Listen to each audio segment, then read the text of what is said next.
let's get right into making our avatar. So a good place to start is just like with like really basic shapes. I'm going to use like a rectangle here. Let me adjust kind of my stroke. I like the stroke and kind of this gray color to start off with.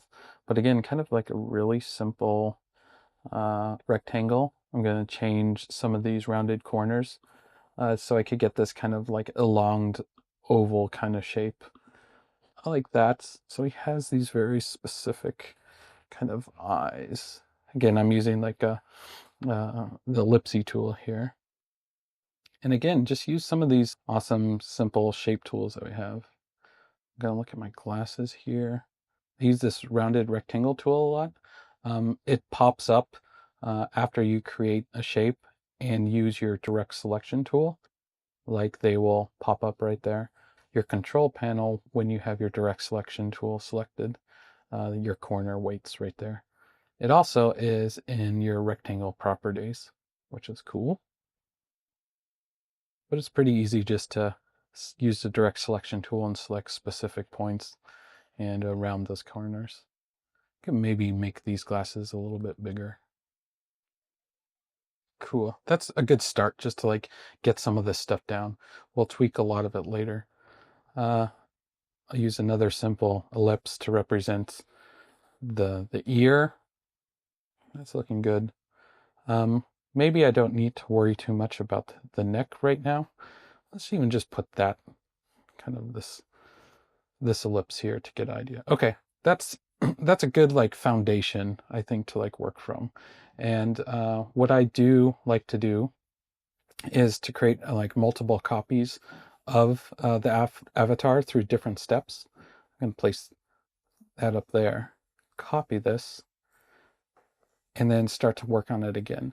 It's kind of nice to have all those multiple instances of your avatar so you could see like where you could go back, where you can change things, where things took the wrong turn.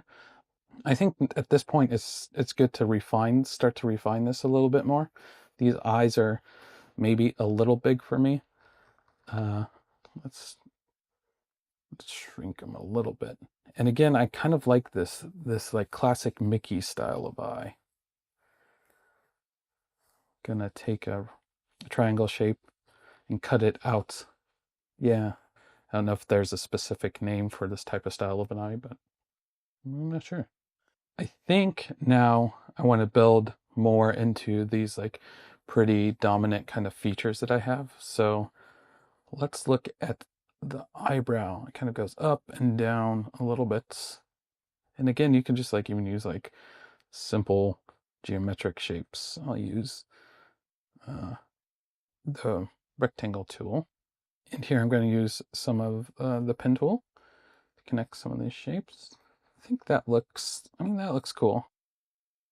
But it depends on the attributes you want to highlight because these like physical characteristics play into kind of some of like the softer characteristics of your personality.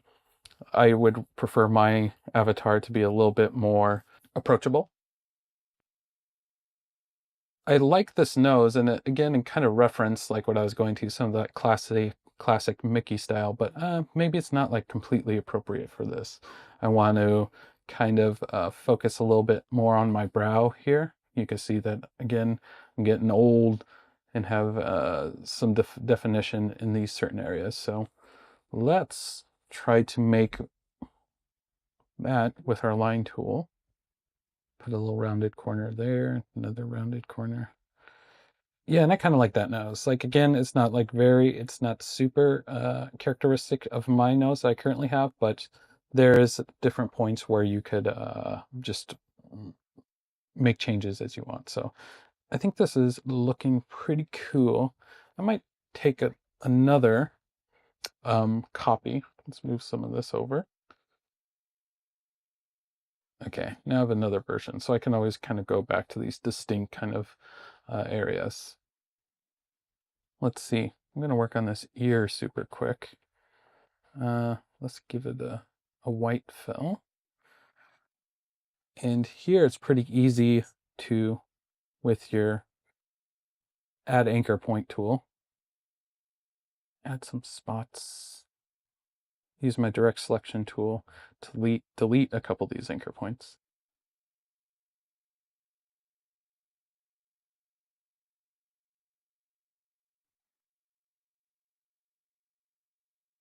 That's looking cool, but I need to start looking at the mouth now. And this was another feature that I wanted to like possibly pay more attention to. We might be fine with just this mouth shape right here, but I do have kind of these bigger lips. So I think I will take a shape, put an arc on it, and then kind of adjust this down. I put that effect on here, but I could always go back to it in my appearance panel, which is pretty cool. I'm going to expand this appearance so it has this curve to it, and maybe just adjust it just a little bit. Getting there. Have to do a bunch more tweaks to it. I think I'm going to put like kind of a lower lip too, but the opposite way. Yeah, something like that. Okay. That is getting there. Now I can start to adjust some of this other stuff.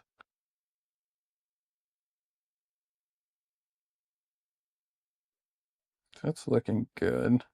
I think one big feature that I forgot to mention was this big old beard, or it's not that big, but this beard that I have. So it'd be fun to also detail that out in the avatar. So maybe we could start in on that. Add some more details to the eyes. You know, again, I'm getting old, so I have bags under my eyes.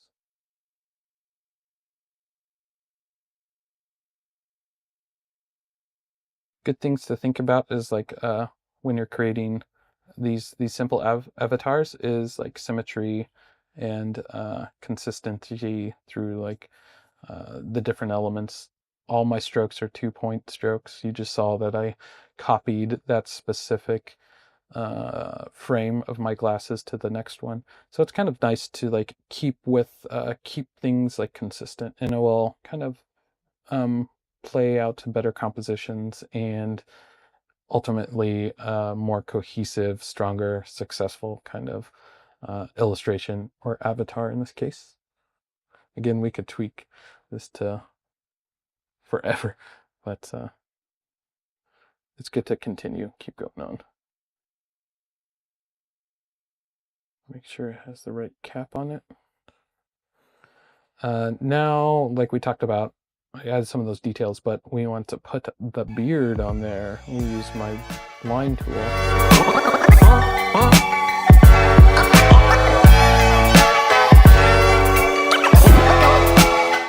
I think it's looking pretty good, like how I want it to look. I mean, there is like some small tweaks, but let's make a couple more, and then we'll probably make a copy like we did last time. And then continue on to like the next step of it.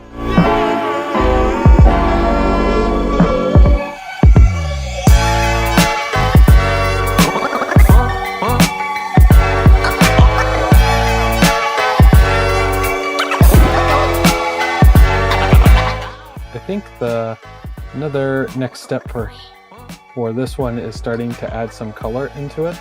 I'll go through and start changing a bunch of these. Kind of the easy way I do it is I'll group it all together, go within this group, select the object, and choose like the same fill and stroke. I'll change the strokes to blue, and select the same fill color, that to blue.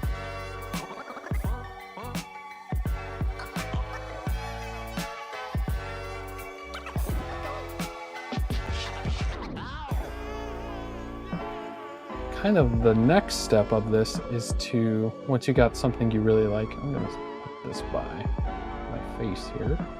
We can start to see how these things look together. Pretty cool. Pretty fun. Now that you have your like avatar, you could take it and like use it in like your avatar for social media, your Facebook, Twitter. But that's pretty much how to like kind of finalize your character, build in some extra elements, and start to like make different icons or avatars within that specific style given the elements you've created.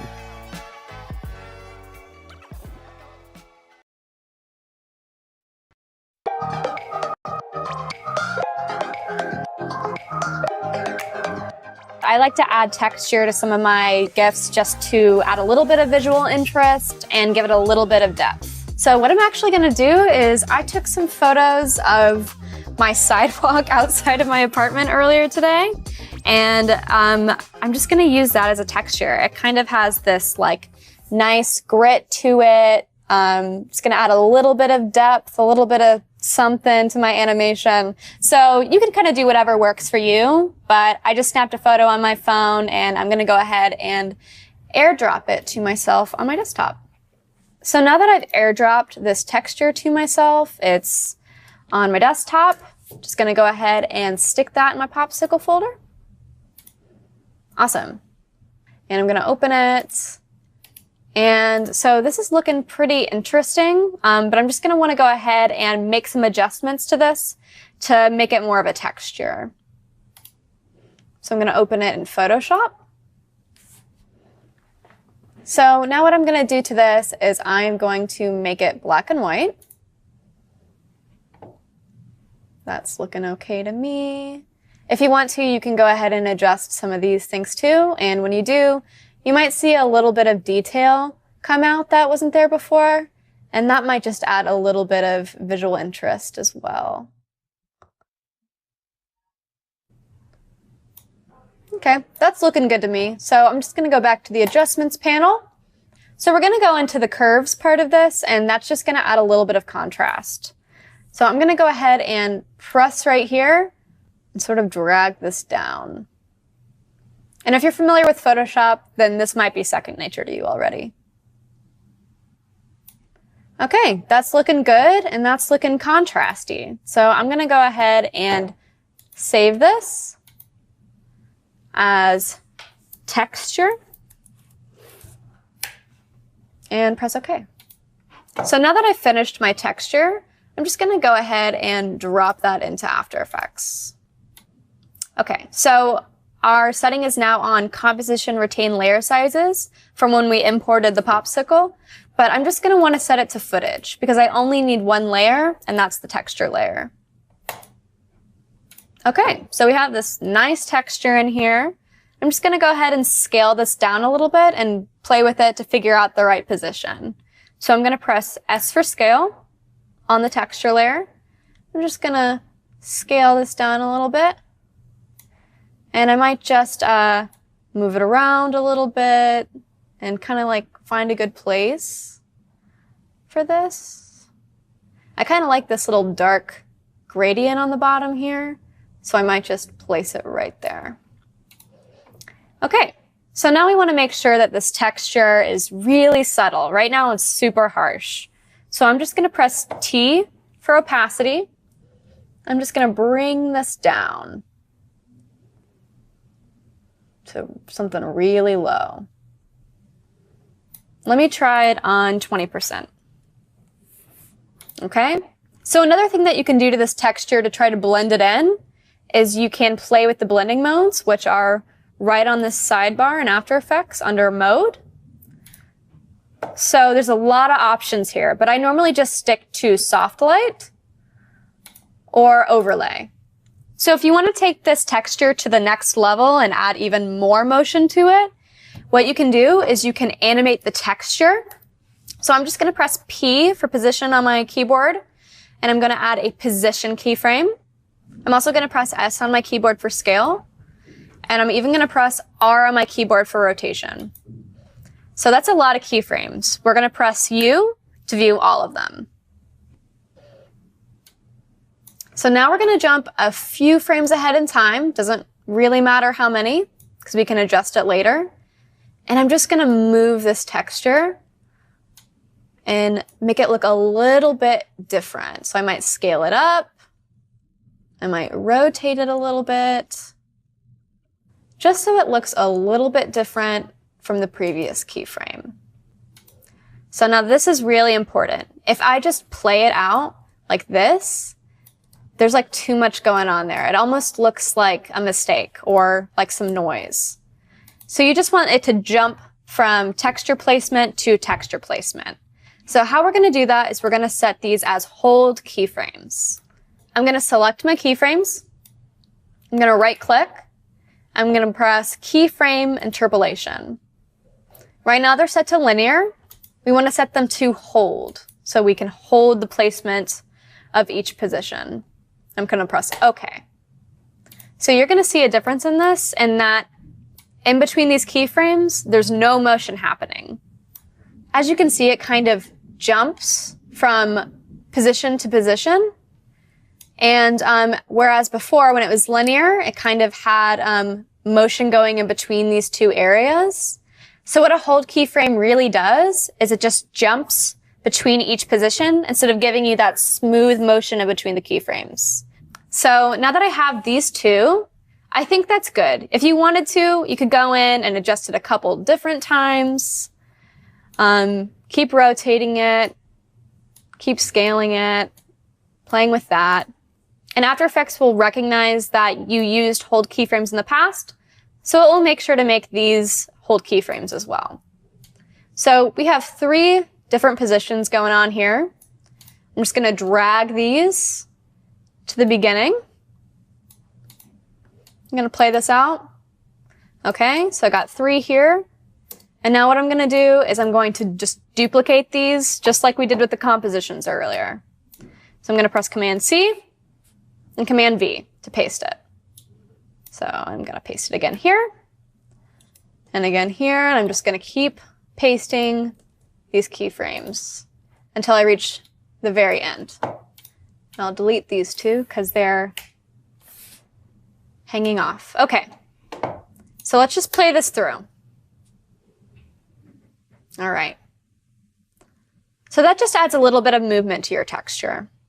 So I still think this movement is a little bit too fast. So what I'm going to do is I'm going to hold down Option. I'm going to click and drag these last keyframes. So what that's going to do is that is going to make sure that my keyframes are still evenly distributed, but it's going to allow the movement to go a little bit slower. And it's going to reduce the amount of keyframes that we have in our work area. So I'm going to go ahead and delete these extra keyframes, and I'm going to play it now. All right, so that's a lot more subtle to me. The texture's moving a lot slower, and I think that's really good because it doesn't distract from the motion of the drips or the clouds, which I really want to be the key motion areas. So now that we have all our layers, we're ready to open up that file in Photoshop and use the timeline panel to create our animation. So I'm going to go to File, to the drop-down menu, and click Open. Go to my desktop, and there I see it, Bike Girl PSD. I'll open that up. And now, as you can see here in the Layers panel, I have all of those layers labeled, and they're all maintained after the export. So now I'm going to open up the Timeline panel, and you're going to find that under Window.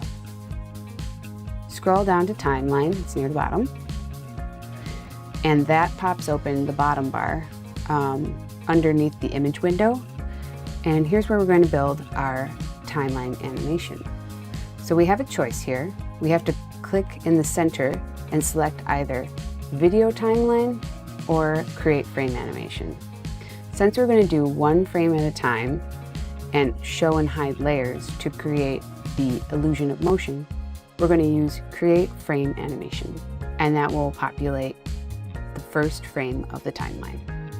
So now we're going to start to add frames to our animation, and what we'll do here to create that illusion of motion is show and hide different layers. Since we drew different hair layers, for instance, whoops, there we go. You'll see that when we show and hide those layers, we're going to get the illusion of motion. And I noticed here that when I exported the file from Procreate, I have both of the wheel layers showing. So I'm just going to start by hiding one of those wheel layers and just show wheels 1 for frame number 1. So we have our first frame created, and now we're going to add a second frame, which is really just a duplicate of the frame before it. So now we have 2 identical frames. We see no motion. So let's start to add some motion by hiding and showing things. We will hide hair number 1 and show hair number 2, and we'll hide ice cream 1 and we'll show ice cream 2. And now we'll use wheels 2 and hide wheels 1. Oops, and we can see here that we didn't have the opacity adjusted on wheels 2, So we'll change the opacity right here at the top of the layers box to 100%. Great.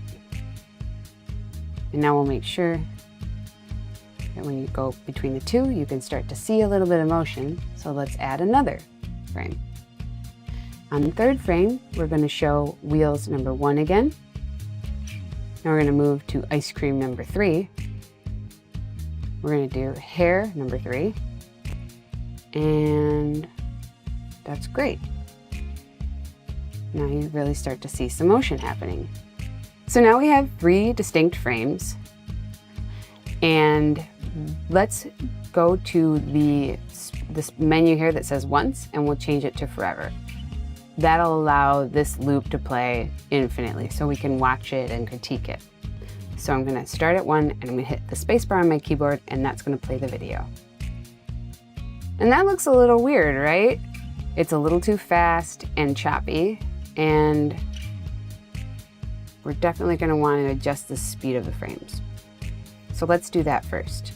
So if we select all of the frames at once by holding the Shift key down and then clicking on the last frame, now we can see all the frames are selected.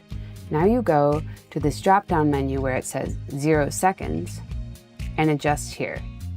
I personally like to do things for 0.15 seconds to start, and that's an other custom time.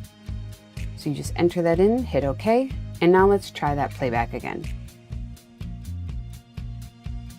Okay, the speed is looking all right, but as you can see, there's a little bit of a pause with the wheels. And the reason we're seeing that pause is because if I stop the video and I look at frame number 1 and go to my layers panel, I see that we have wheels 1 showing on frame number 1, and we have wheels 1 showing on frame number 3. So we're seeing that twice in a row, which makes it too long. We need to show wheels number 2 as the last frame in our loop. So the easiest thing to do here would be to duplicate the second frame and take us back to that middle step of our animation. So I'm going to hold the Option button down and drag frame number 2 to the end. That'll create a duplicate of that middle action, which will step us right back down to our original starting point. Now let's try playing the animation. It's much more fluid. I think we could make it go just a touch faster though. So let's try adjusting the duration of the frames again. So I'll click the drop-down menu, and let's try 0.1 seconds this time. It's just a little bit faster. I like that. It's a little bit more energetic. So now that we have our animation pretty much set, I like to just pull away, zoom out a little bit, and then play the animation to make sure that all of my motion is still noticeable. So if somebody's looking at it on a small screen size, they can still see that motion without it being too minimal, or on the contrary, it being too exaggerated. And I think here, looking at it small, you can really see the motion and it's not too exaggerated, and I think it's just right.